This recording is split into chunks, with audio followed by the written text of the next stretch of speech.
Okay, so while everyone is celebrating the World Cup, there's more and more reports of tickets being canceled last minute.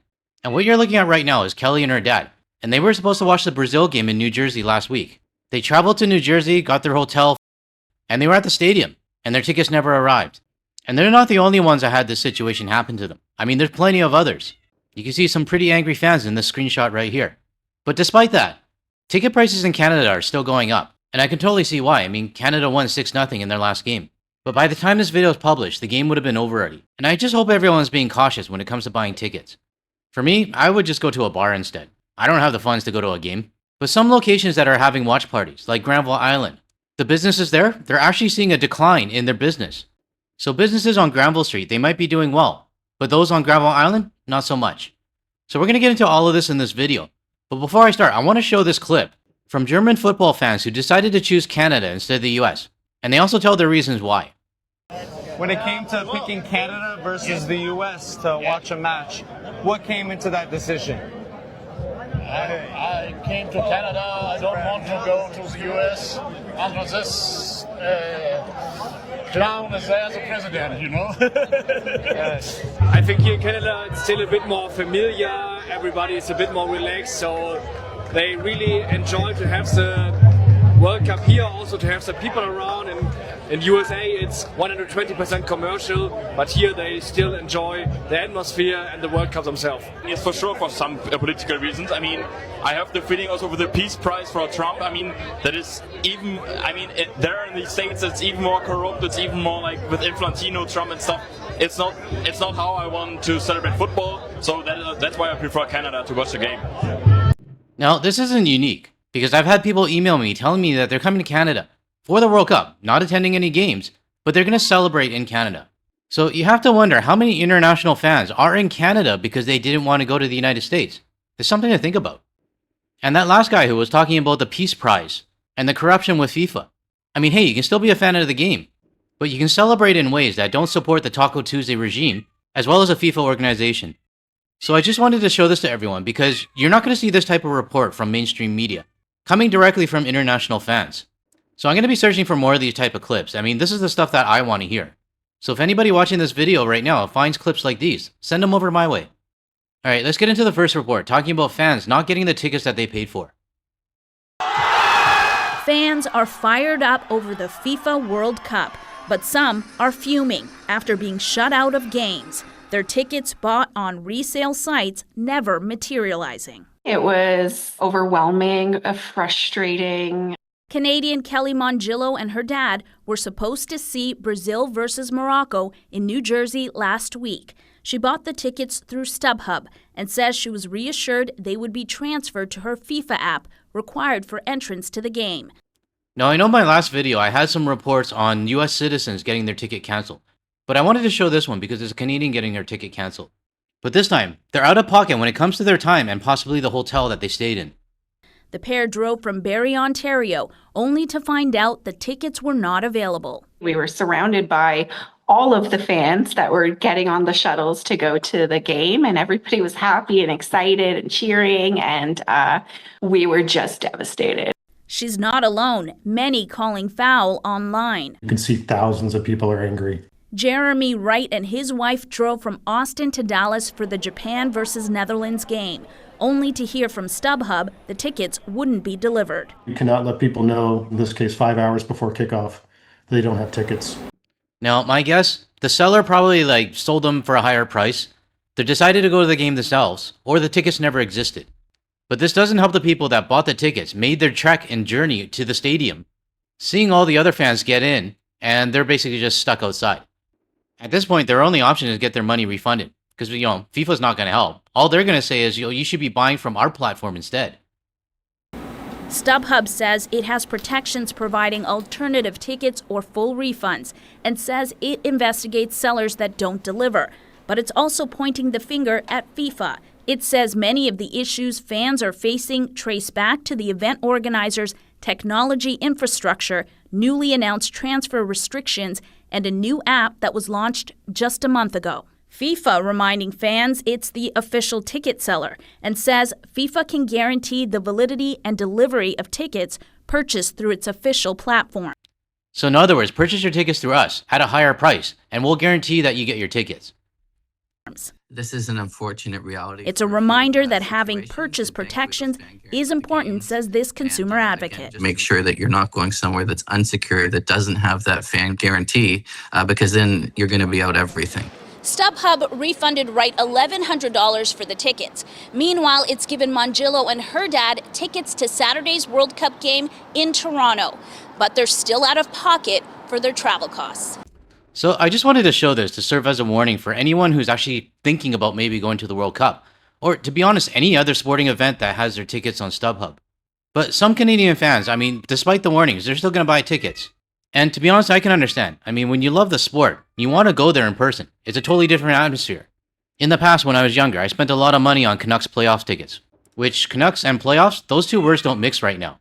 Hey, I'm totally fine with making fun of my home team. But when it comes to the World Cup in Canada, it is probably going to be a once-in-a-lifetime thing to be able to see your home country play on your home soil.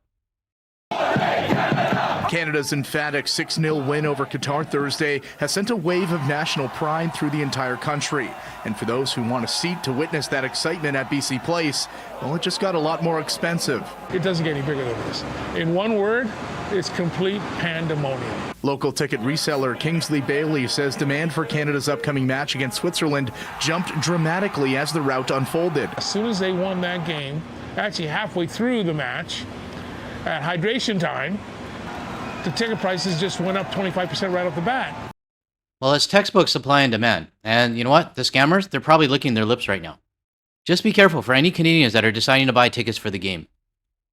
Bailey says interest has continued to climb since the final whistle, with fans rushing to secure seats at BC Place. For Switzerland, it's through the roof. But how much will it cost for a single seat? Tickets for Wednesday's match are available, but at a wide price range. As of Saturday, the cheapest ticket on FIFA's resale website is about $1,300, while one ambitious ticket holder is selling one seat in the nosebleeds for nearly $900,000.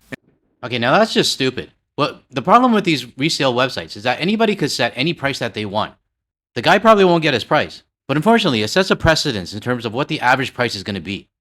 And for many supporters, the lofty price tag isn't standing in the way. Bailey says fans are willing to pay a premium for the chance to be part of what he says will be a historic moment for Canada soccer. You want to witness history?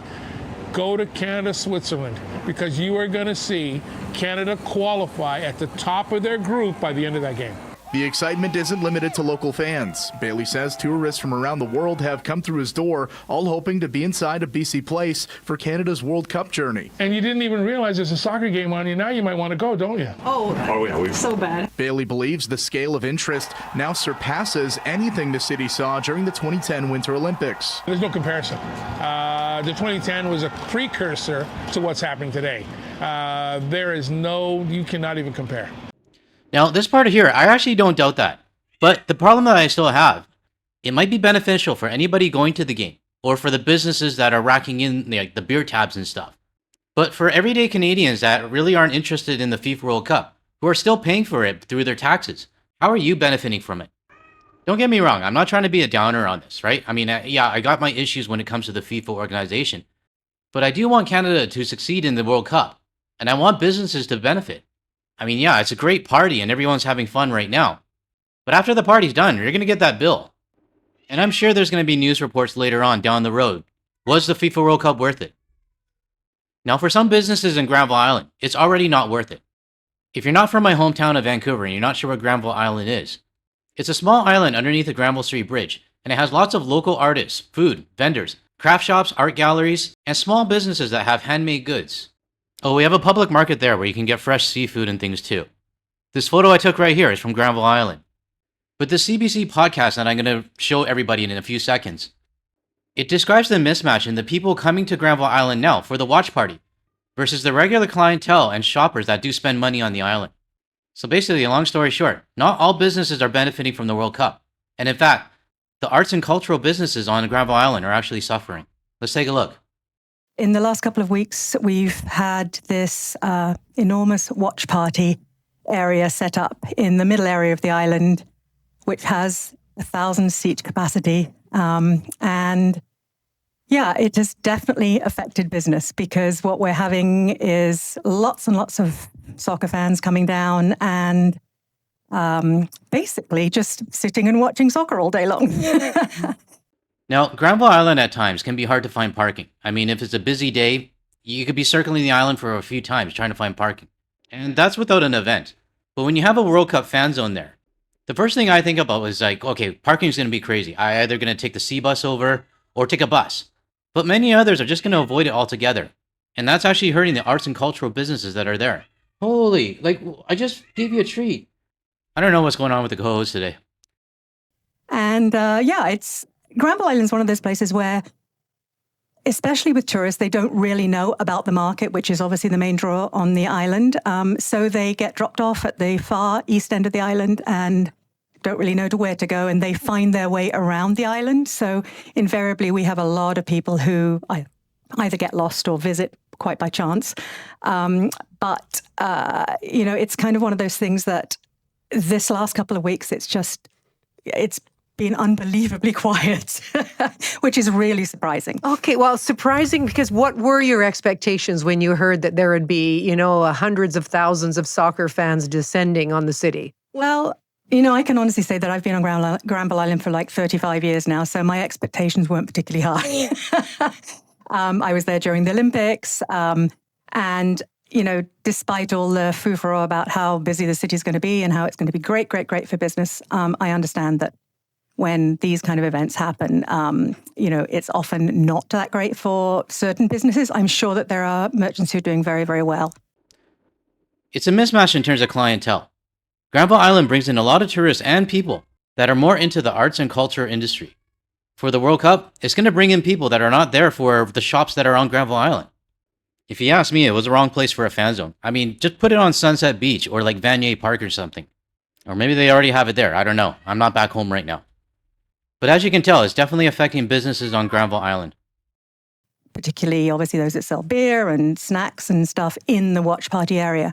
So I didn't really have enormously high expectations, but what I didn't expect to happen was that regular people who shop at Granville Island regularly, would avoid the place like the plague, which appears to be the case.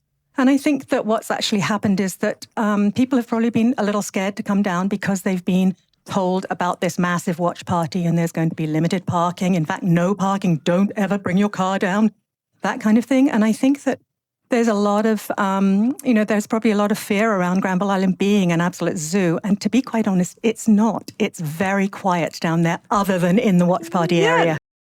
So I know the segment might not interest a lot of people, but I did want to show it to show the effects of the FIFA World Cup on businesses that really aren't related. And if anything, I mean, maybe to my fellow Vancouverites back home, to let everybody know that, hey, Granville Island's still open, and it's not as busy as people think it is. And maybe support the businesses on Granville Island that are being overshadowed by this watch party. I guess I have a little bit of a soft spot for Granville Island, mainly because it's home, but I also used to eat in the food court and the restaurants there a lot. Or maybe I'm just getting a little bit homesick. Could be a combination of both. But if you're in the Vancouver area, whether you're a resident or a tourist, check out Granville Island. To close out this video, I would like to give another shout out to Waynard from our Discord server, and this time he posted a photo of Meat Cove in Nova Scotia. I'm pretty sure I don't have a previous photo of Meat Cove, so this is probably going to be a new pin on the map. So thanks again, Waynard, for sharing your photos with all of us. One last thing before I close this video. Someone sent me a congratulations message, and I was like, congrats for what? And apparently, not too long ago, maybe a few hours ago, the channel has reached 40 million views, which I guess is a milestone. But I still can't believe people watch my videos. Because for me, personally, I just feel like I'm a regular guy from Canada who decided to speak up. But I do want to thank the GTL community for your continued support. And everyone from Canada, as well as the rest of the world now, for continuing to click on my videos, even if the video might not be that interesting. So once again, thank you very much, everyone. I really appreciate it. And also giving me the motivation to continue. Alright, everyone. That's all I got for today's video. If you found any value in anything I said today, or you want to hear more from a Canadian and international point of view, without the US media bias, make sure you hit that like and subscribe button below. That way you'll be notified of my future videos. And don't forget to hit the bell icon and select all as well. Now, if you want to see more of my videos, check out the ones that are going to show up on your screen shortly. Thanks, everyone. I'll catch you in the next one.